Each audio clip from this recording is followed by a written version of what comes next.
I gave a demo in the keynote of a few things, and we'll kind of unpack them here and try to convey what it's like to actually use it, what the limitations are or the opportunities, and the types of users we expect to be interested in this software. And as mentioned, so Panel is one of the pybiz.org projects, and there are a lot of them. But it's our newest one, so we're the most excited about talking about it today. It also helps us show off all of the other projects.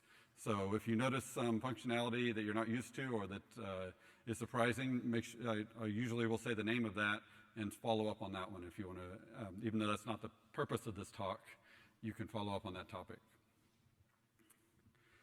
So how many people have used a Jupyter Notebook ever? How many people currently own a Jupyter Notebook that has a plot in it? All right, or a table, or an image, or something, anything you can see. All right, that's just about everybody. And how many might want to explore these things and try to understand the contents of your notebook, or maybe even share them with someone else? Is that a common thing? Okay, good, we're doing the right thing. You're a panel user. You don't know it yet. Hopefully, before you leave here, you will be a panel user. So, Panel is a brand new package, but we've been working in this space for quite a long time as a company, and we're building on technology first developed in the context of the Bokeh project. And Bokeh is an interactive plotting library that is all about communication between Python and JavaScript, so that it can appear in a web browser, but computation can happen in Python and go back and forth. Now, Panel is built on the technology behind Bokeh, but trying to really put it together to solve bigger problems that aren't tied specifically to plotting with Bokeh. Basically, if you have a notebook, you can immediately make that notebook do dual or triple duty. It's a notebook, you explored in it, you can also deploy it. So you can have the notebook, you can add widgets for your own use for deploying things, for exploring things, and coming to terms with your data and understanding and analyzing. And so that's the second use. And the third use is you can deploy it to share it with other people. And the workflow that we imagine, we work at Anaconda, so we're imagining the whole world of people who have downloaded with Conda something and are running some notebook. That's a lot of people. And they've all got something. They can use Panel, and then they can deploy it, and they can do so in Anaconda Enterprise 5 with one click. Now, this is all open source software. It does not require Anaconda Enterprise 5 in any way. But if you're in an institution, you don't get to just deploy willy-nilly. If you have Anaconda Enterprise, you're given certain privileges, certain abilities to share work with others along certain channels. As long as you're allowed to, Anaconda Enterprise will make that very easy. It'll keep track of dependencies, it'll start up containers, launch the jobs in those containers, control access to it, and so on. So, and the key thing about Panel is that even though we're using the technology from Bokeh, it is designed to work with just about any plotting library. There's a list of a few that are not currently very compatible, but a very large number of them. Several dozen different types of things that you can display, including things like arbitrary HTML or arbitrary text or arbitrary SVG images or arbitrary images. So you can, pretty much anything you can do in a notebook, you can embed in a Panel. So this part is kind of a tutorial, and then at the end, if we have enough time, we will go through more demos and kind of unpack some of the stuff that I showed at the keynote to show you how it actually works. But for you to understand any of that, you kind of got to start from the beginning. So let's just say I have some ugly function that does something. You don't need to worry about the details, but what it does is it creates a matplotlib plot of a sine wave. This is groundbreaking data science right here. You saw it here first. So there's a sine wave, and it's got two arguments. I can click on those, and something will happen. That second one, I think, is frequency. It doesn't seem to be. Maybe the first one is. Probably should go back. So the two arguments were, no, the first one was frequency. Okay. So I discover that.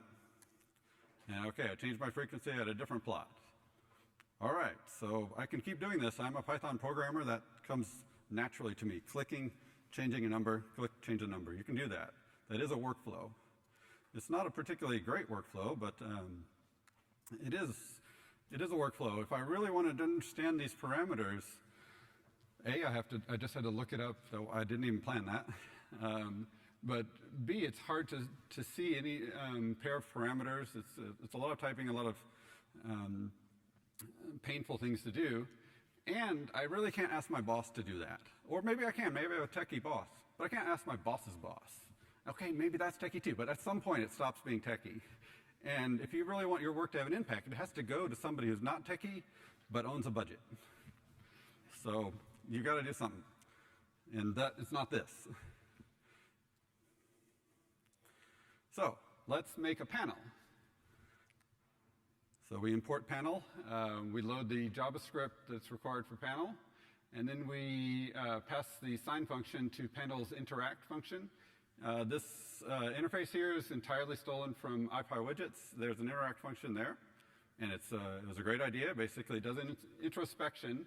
It looks at the sign function. Python makes it easy to figure out what are the arguments, what are the names, what are their default values, and therefore what are their types. And you can synthesize a very trivial app based on that introspection. And that works fine for IPyWidgets. IPyWidgets will do that in a notebook, which is useful. That does help you explore. So if you now fiddle with it, you can easily see the combinations. You can see, oh, the amplitude is doing something. I blinked while I was doing it earlier, and I couldn't even see that anything had changed. Well, all that's changing is the scale. Okay, that's immediately obvious. I didn't even plan that either. If I planned more, maybe I'd do worse. But anyway, these work, and it's very clear how to do things. And so immediately I've gotten from a lot of pointing and clicking and fiddling and things that only a programmer would ever want to do, to something that's a little more that you can show a person who's not techie and they understand what you're doing. So now that we've got that, let's actually deploy it. So I don't know how to make this bigger. It's pretty big for you guys anyway. What I did is just type show. And what show does is launch a separate Bokeh server. And Bokeh server is a product that's been around for quite a while. It's been hammered on, it's hardened, it's a solid thing. It's not something we came up with yesterday that is going to be CVE tomorrow. Okay, I just challenged somebody. It will be a CVE tomorrow, but not because it's brand new and not because I wrote it. Anyway, so this is now deployed, and now you could share that with your boss. They won't be very impressed with you, but it is something. So now how to get back to my original talk is over here somewhere.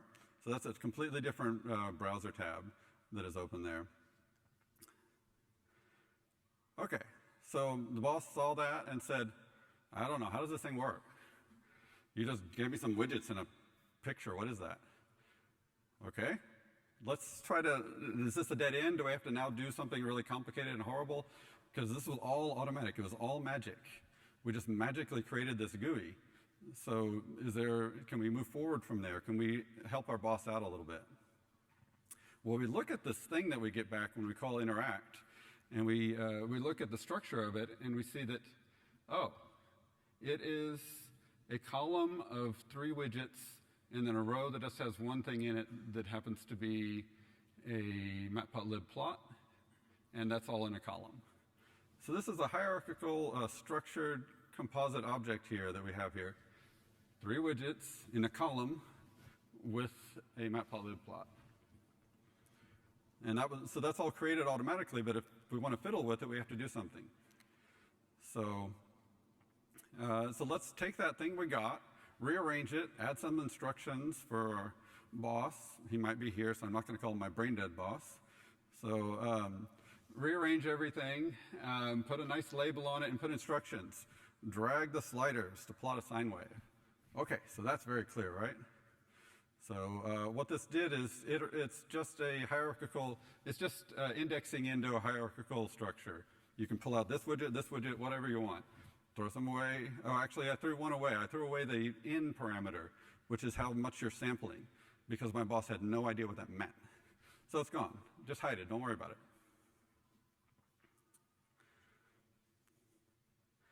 Okay, so we went through a phase. We were first in a notebook, then we had widgets and we could explore, then we wanted to share, then we got feedback, so we backtrack and we go back and we fiddled with the notebook, and now we're ready to share again. So again, we move forward, all with the same code. It's all just sitting here in this notebook. So we'll share that thing we just created. And now we have a new app. And now when we share that to our boss says, this is all about sine waves, and it tells me what to do, and I'll drag it. And now they're happy, right?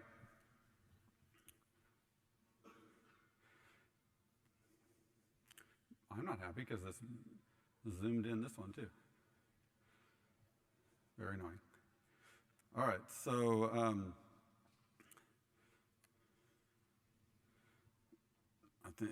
so now if we want to look at what happened to that widget that I threw away, we can actually instantiate that widget in a different notebook cell, and it still actually works. Because the widget is, the representation of a widget is just the front end, kind of a model view controller scenario.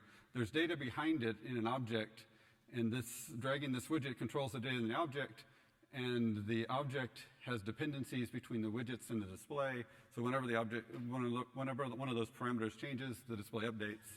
And so I can happily just work with all of these, unpack things, mix and match, and do whatever I want, and really put together my ideas for what a GUI might look like. Like try some things out, do half of a GUI, a little piece of a GUI, and it's all fine, it all works. And you can also mess with it yourself. You don't need widgets to change these things. You can just index into the right widget there and set its value to whatever you feel like. You can play with that, and you can read the value back as well. So you can smoothly go between programmer mode to fiddling with widgets mode to deploying, all back and forth. And that's basically everybody's lives all the time. Getting some data, how do I do it? Explore, and go through all these steps. And then over and over again, because nobody ever likes it. So you have to go back and forth. There's always, or worse, they like it. And they want this now, and they want that, and what if you click there and something happens? And what if? And you can just keep saying yes, yes, yes. And you don't have to start over. Other technologies that are out there really are optimized for one or the other. You're either in the notebook and you're never going to leave the notebook, or you're deploying and you're done and you have a bunch of JavaScript in there and it's a CSS and it's all deployable web tech. But that's not the real life. The real life is you have to be able to go from your explorations in the notebook to being able to share it. And this is all designed to support that. After many years of us all doing science originally and data science and helping with various consulting clients. So we have a lot of experience with different industries, different domains, very similar things that we find in each of the domains, each of the different companies, and so on. Now, I won't really focus much on all of the code, but if you don't like interact being magic, there's a lot of things. For instance, interact will always redraw.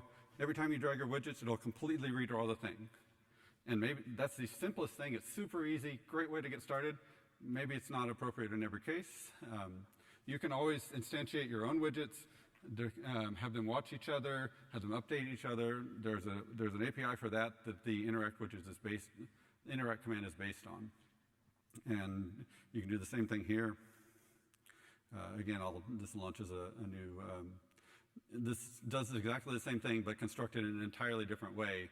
If you need that way, or if you're comfortable with that way, panel doesn't care.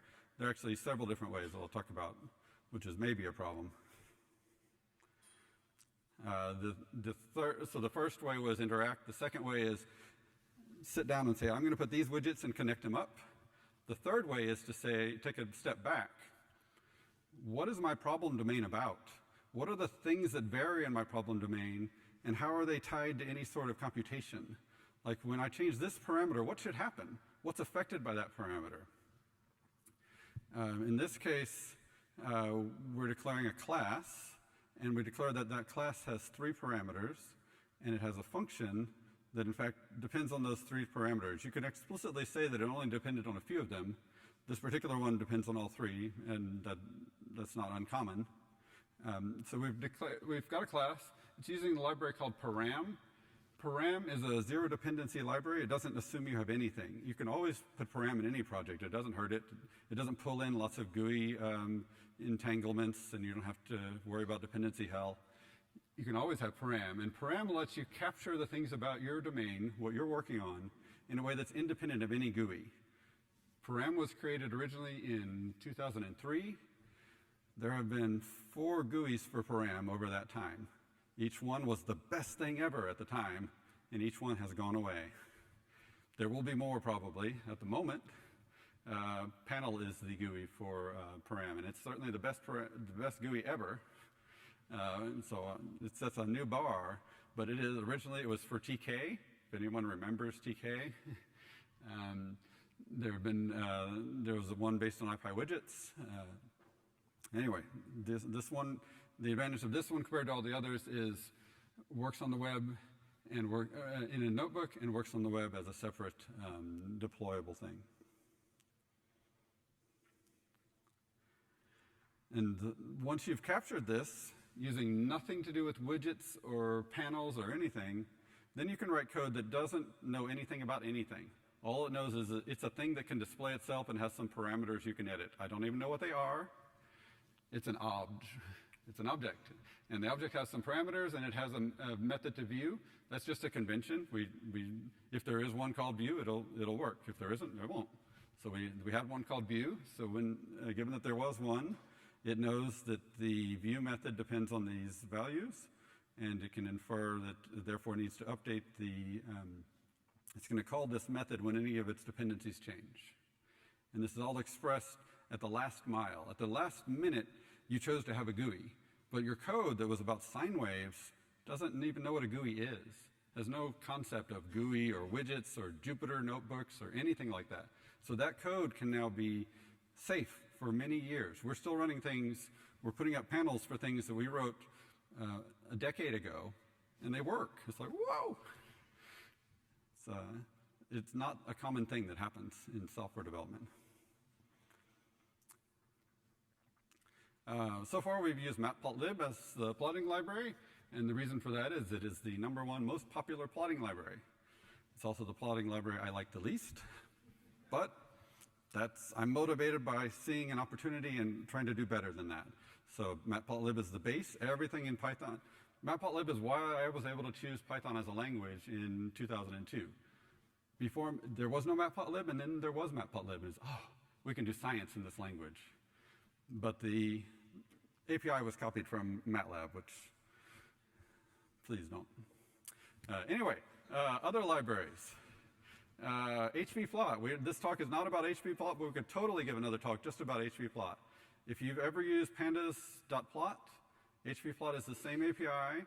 It works with pandas, it works with Xarray, Dask, intake data sources, several other things, and gives you, instead of an image in a Jupyter notebook, it'll give you a fully interactive plot.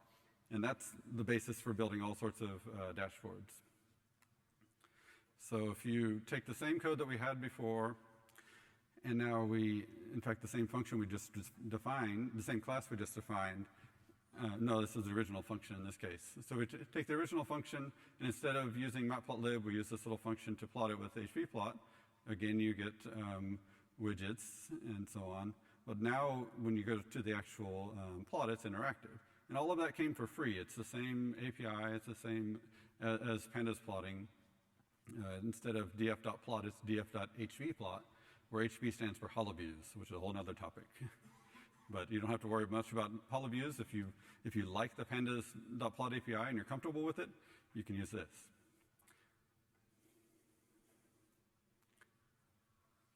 Okay, so let's say we've given that plot to our boss, and they thought it was great, but then they came back, they thought about it. It's got to be snazzier. It's got to do some stuff, and here's what it ought to do. And you look at him and you say, it doesn't need to do that. But he comes back. And you're like, okay. Let's link some plots together. Let's connect up data between plots. Let's add hover and make sure it all does something cool. Here's the code for that. I won't really look at it for long. It's a page of code. And here's this one is actually written by Philip Rudiger right there, as is most of panel. But basically what this does is show the relationship between a sine wave and a unit circle. So as you move along the sine wave, you can see what phase you are in the traversal of the circle. So your amplitude goes up, up, up, down, down to the minimum, and then back up. Does that make sense? So you can look at the details. This is all public. It's the introduction on the panel.pybiz.org website. You can look at the code and piece it out and see how that all links up. But as you saw, it's not a lot of code to do that. And now your boss is going to be happy, I think. So I consider that done. So I want to park it, check it into GitHub, and back away. Can we keep it running as a server, though, so that if I ever want to, I can just point someone to that URL, and I don't have to find out, okay, how do I run that thing? What environment did it need? Is it compatible with? No, just have it archived reproducibly and actually running just to visit. The way to do that is to mark some panel object .servable. Anything that's marked .servable, when you pass this notebook to panel serve, you do a command like this. It'll take this notebook, convert it to Python, take anything that's been marked servable, and put that in a web page for you. And so you can use your Jupyter notebook as the source that you're developing all the time. And then you can use that to also be your deployable artifact. And you can deploy it in an AE5 project. Once you have an AE5 project, it's the one button deploy. And it'll spin up a container, put everything in it, put the right environment in it, start the environment, run the command, publish it on a port, and control access to it.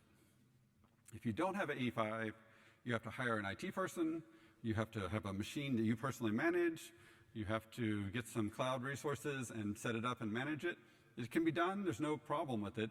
It just means you have to do some DevOps work yourself instead of hitting the deploy button. So, and in many companies, you aren't allowed to do that DevOps work.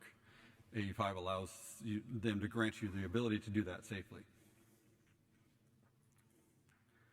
So panel, unlike many other libraries, we're really trying to think of the whole job of a data scientist or an analyst or even a software developer who deals with data. Some life cycle of data coming in, that's a whole other project called Intake that deals with making that whole data ingest step smoother, followed by ways to capture what is important about both the data and the domain, to explore it, to be able to explore with widgets, and to be able to share it. And in a way that you can now scale up. You can run it on a supercomputer because it does not tie to GUI. It's captured the essential computation. You can just run as many copies of that as you want. You don't have to rewrite your code each time. You don't have to have a new tool, a new way of working. You just use whatever plotting library you want, stitched together in this way. So Panel is a PyBiz project, like I mentioned. Other ones that are interesting, you just go to pybiz.org. HVPlot we touched upon. Data Shader I showed in the keynote. Basically use Data Shader whenever your data is so large that you haven't looked at every data point. You probably need Data Shader because it's a principled way of showing you all your data. HoloViews is, HVPlot is built on HoloViews. It's what provides the underlying ability to slice and dice data and be able to visualize it immediately. GeoViews is the same as HoloViews, but for geodata. Param is what provides the ability to express the parameters and dependencies between them that are then read by Panel. And ColorSet gives you nice, pretty color maps that accurately reproduce your data. So we have 4 minutes and 40 seconds. I can either do one of two things. I could take questions, or I could take a vote for one of the demos and we could unpack it. 4 minutes and then 10 minutes for questions. Okay, so the vote for the demos. Who wants to see the billion point the code for generating the billion point whole plot of the world, being able to zoom into everything. Okay, who wants to see the one where you can select on all fours, cross filter between all sorts of different plots? Okay. The weird attractor thing with all the cool, pretty patterns. Okay, we won't do that one. All right, I think I'll do the 4 minutes on this one. All right, so this is still running. This particular one is running locally. This is on my laptop, which has 16 gigabytes of memory. And just to give you an idea of the technologies involved here, which you kind of won't see in the code, what it is a billion rows of data, a billion row Parquet file. Parquet is a columnar data storage format. And so it's essentially X and Y locations, in this case from the OpenStreetMap database. Users contribute traces of where they've been, the GPS locations collected by their phones, and these are all pooled together from lots and lots of users until there were a billion points. And so it's just a very simple data frame, X and Y, and a whole bunch of columns, a whole bunch of rows for those two columns. So we have that data frame, and to make the picture, it scans through the data frame, puts each one of the values in one of the pixels. So there's an array the same size as our screen, and to generate this, every time you get a value, it increments that pixel, and it just collects them all up. And at the end, then it renders it to the screen by converting the numerical values to color values. In this case, all of that is happening in Python, and the resulting image is given over to bokeh. Bokeh is what lets you zoom in here. And when you zoom in, bokeh knows that the range has changed, passes that over to Python. Python again goes through the data, and it reallocates every point to one pixel and repeat as necessary. So every time you pan, you'll have to redo it. Every time you zoom in, it'll redo that. Secondly, in this case, this is a spatially partitioned data set. It's a process you can do beforehand to speed things up. And if you've done it, then it only needs to consider things in the general region that you're zooming in.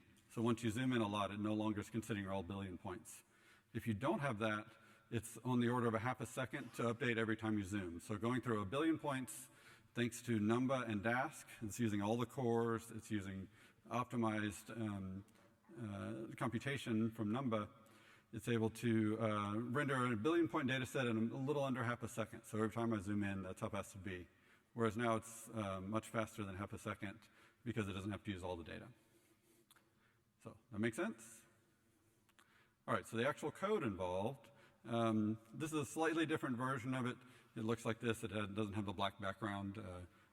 This is the one that's available in the public, so you can, and it actually has a few more options. So if you look at the code for that, we import a bunch of stuff. Then basically, you could just say import everything from PyViz. Okay, we got them all. And then we declare we're going to use a bokeh backend.